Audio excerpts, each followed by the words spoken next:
Hi, my name is Leah Mahaney, and this is my Module 16 Missing Booster Club Funds presentation. A little bit about the case study is it's located at George Washington Middle School.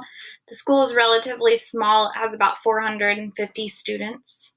The socioeconomic is middle class to low class. Many of the parents work at the textile mill.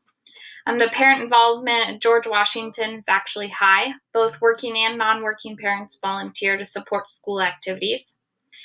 District-wide sports that are offered at George Washington are basketball, volleyball, track, and cheerleading.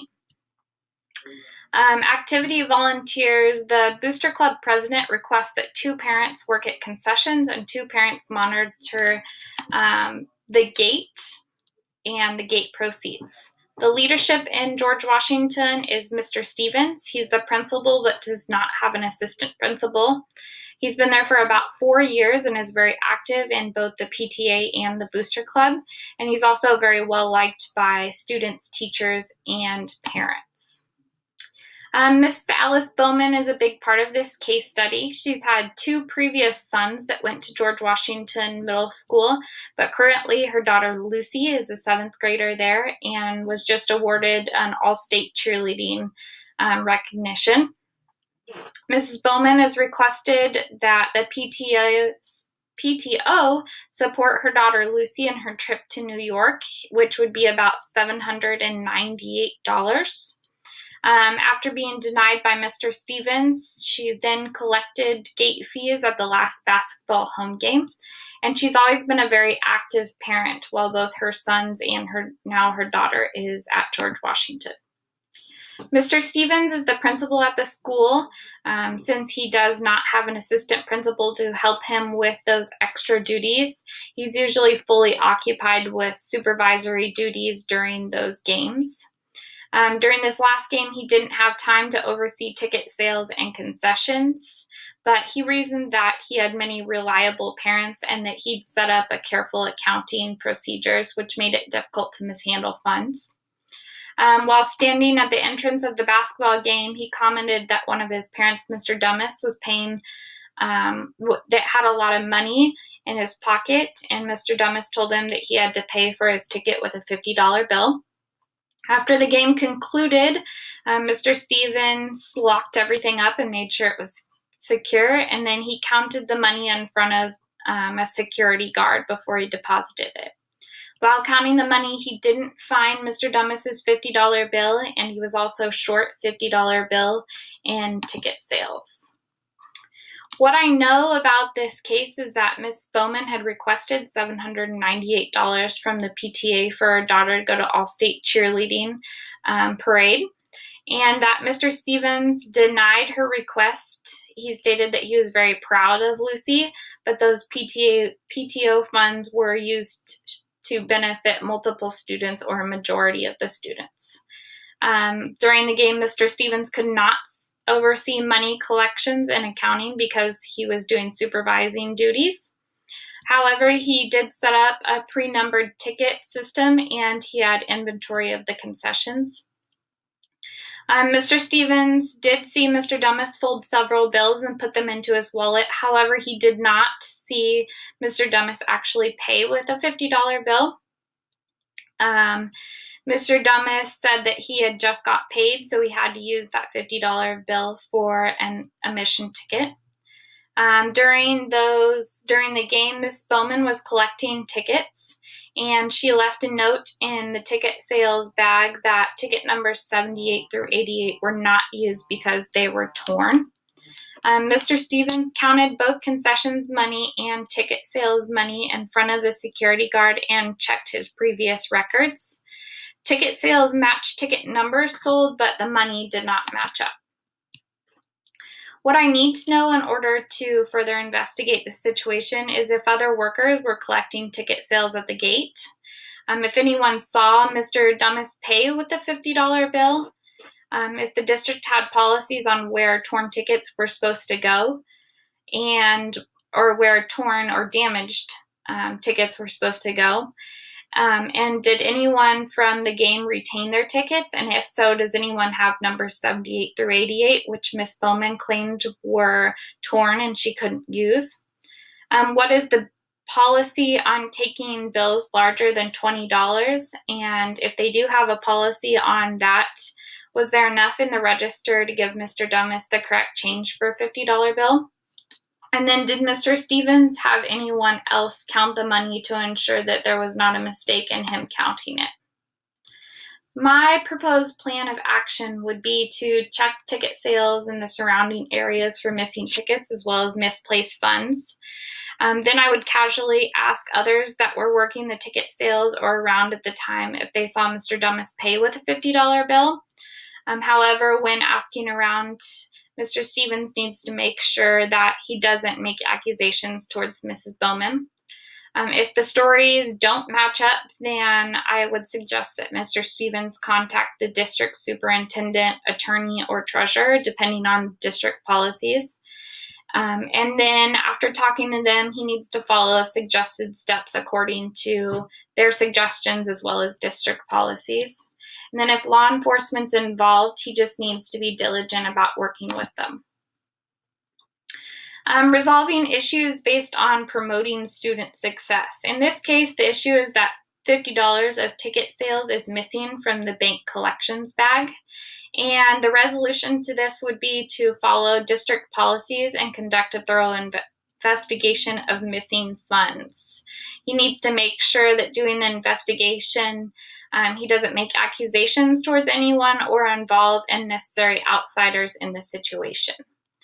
The funds that are missing are used to support further improvement of the kids' sports equipment, uniforms, as well as team traveling expenses. The resources, which in this case is the money from ticket sales, is very limited, and it has to be used to support a majority or a group of students, in this case the basketball team.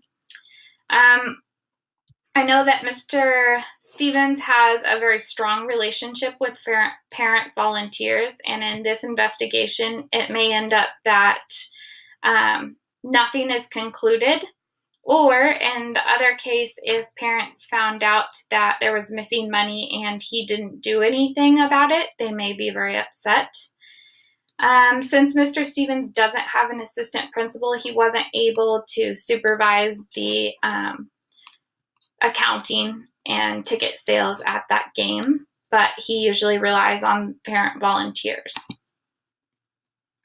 What I was thinking when I was reading through this is parent participation at any school, but especially this one, since Mr. Stevens doesn't have an assistant principal, is vital to the success of not only school, but also the students. And this investigation could upset many parents. If the issue is made public during the investigation, it may be inconclusive. It's really hard to track cash, whereas checks and cards aren't as hard to track. And if that's true, it could cause a mistrust between parents involved in PTO and Booster Club or parents and school staff. District policies on discarding tickets is not stated in the case study, so I'm not sure that if what Miss Bowman did with the tickets was correct or not. And then it also doesn't say if anyone else was working the ticket sales with Miss Bowman. It just says that the Booster Club president asked that there be 2 people. My feelings towards this case is I was disappointed that someone may have stolen money from student funds. Those funds are vital in order to support students' extracurricular activities, which those extracurricular activities many times promote student success. They have to keep their grades up in order to participate them. Putting myself in Mr. Stevens' shoes, I was unsure on how to handle the situation without making it publicly known. And then I was concerned about the relationship between Mr. Stevens and the parent volunteers. I also felt dedicated to resolving the issues in a professional manner and creating safeguards to ensure that it didn't happen again. My values regarding the missing money is I would want to make sure that students have the funds to continue pursuing those sports and other academic opportunities. I'd want to rebuild and secure trusting relationships between parents and staff and make sure that parents feel that their money is going to support appropriate opportunities for students. And then I'd want to make sure that the situation is handled in a way that follows district policies and guidelines and preserves the relationship between Mr. Stevens, Ms. Bowman, and the school district. Issues that are unsolved or open to investigation. Things that I wondered. Does anyone have proof that Mr. Dummas paid with a $50 bill? There's been some cases when I think I take out a bill and then later that's actually not the bill that I paid with. What consequence should the individual who took the money face in this situation? What effect will the investigation have on the community? And what would the effect be if the investigation was not done and the community found out that the money was missing? Would parents be upset that he just let that happen? Reflecting on Standard 8, how do you as a school leader promote effective and efficient management of the school district? Effective and efficient management. In this case study, Mr. Stevens, or the case study, states that following his usual routine, Mr. Stevens opened the concessions money bag and counted it in front of the security guard. The concessions money balanced with the inventory and was in order. Mr. Stevens then reviewed the ticket accounting sheet before counting tickets proceeds.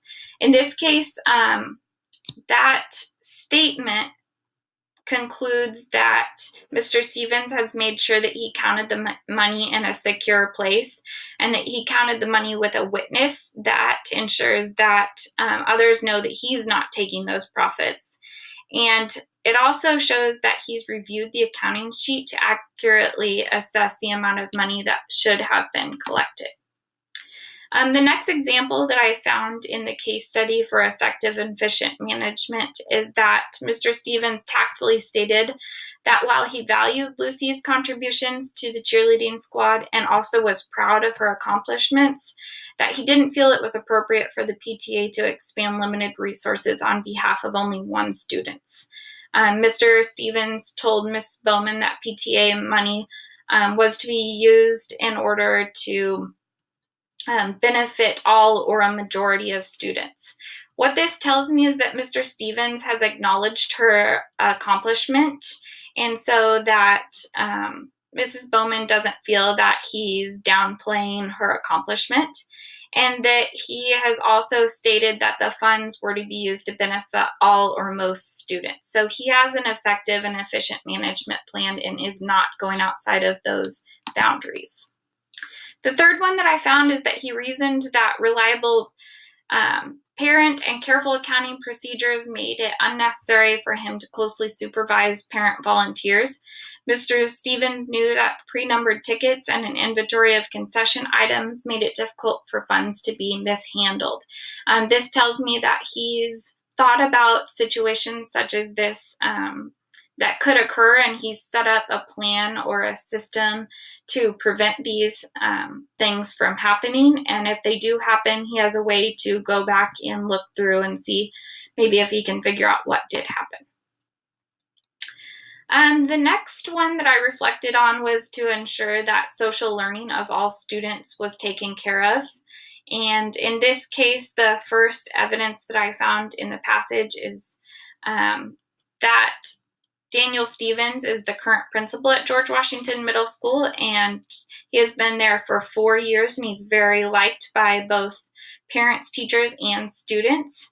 And he takes leadership roles in the PTA and Booster Club. What this tells me about him promoting social learning environment is that he builds a relationship with the parents and the students, and doing that promotes both academic and social success of students. Mr. Stevens is also active in the PTA and the Booster Club at his school, which shows parents that he has put investment in their students and wants them to succeed both socially and academically. The third part of evidence that I found is when he commented on Mr. Dummis putting or organizing all of that cash into his billfold, and Mr. Dummis telling him that he had to pay for a ticket with a $50 bill. What this shows me is that Mr. Stevens has created a community where he is aware of both Mr. Dummis and his son's family and financial struggle. That promotes social learning, because if you put efforts into knowing those students and those families, then they're going to be able to trust and tell you more things, which in turn just promotes their academic success. As far as ensuring social learning of all students, students participate in 3 district-wide sports activities such as basketball, volleyball, track, and cheerleading. Mr. Dummis does not have to have those sports in his middle school. It's extra work for him, but he knows that in promoting those sports, that it's going to teach students how to work together and participate in those teams. It's also promoting parents to get involved with the school and raise money for those extracurricular activities. As far as promoting academic learning, in this case, both working and non-working parents frequently volunteer to support at the school and all the activities. The school's PTA has a list of parents available to help with after-school events, and a few that are able to help during the time of school. What this tells me is that Mr. Stevens has built a good relationship with the parents, and this is shown by the fact that many of the parent volunteers who schedule time to work with students on reading and other academic things in order to help them succeed.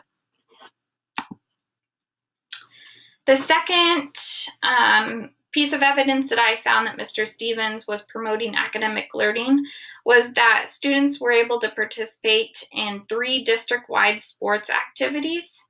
By allowing students to participate in those activities, it gives students the opportunity to socialize, and it also forces them to keep their grades above a certain percentage. At the schools I've been at, if kids aren't keeping up with their assignments and their grades aren't good, then they aren't allowed to participate in those sports until their academics are taken care of. The third piece of evidence that I found that Mr. Stevens promotes academic learning is that he is very well liked by students, parents, and teachers, and that he's very active in the PTA and the Booster Club. That shows me that Mr. Stevens has built a positive relationship with students and their families, and by him having a good relationship with students and their families, they're more likely to try harder to accomplish those academic goals. And if students are having trouble with their academics or their behavior, and he has a good relationship with their parents, they're more likely to be open to his suggestions or concerns. As far as this case study goes, my sources were the ones listed from the case study. I did not find the case study myself, so I just used the ones that were listed in there. And then my standards are listed here. I hope everyone has had a wonderful semester and gets a little bit of a break before they start their next sessions.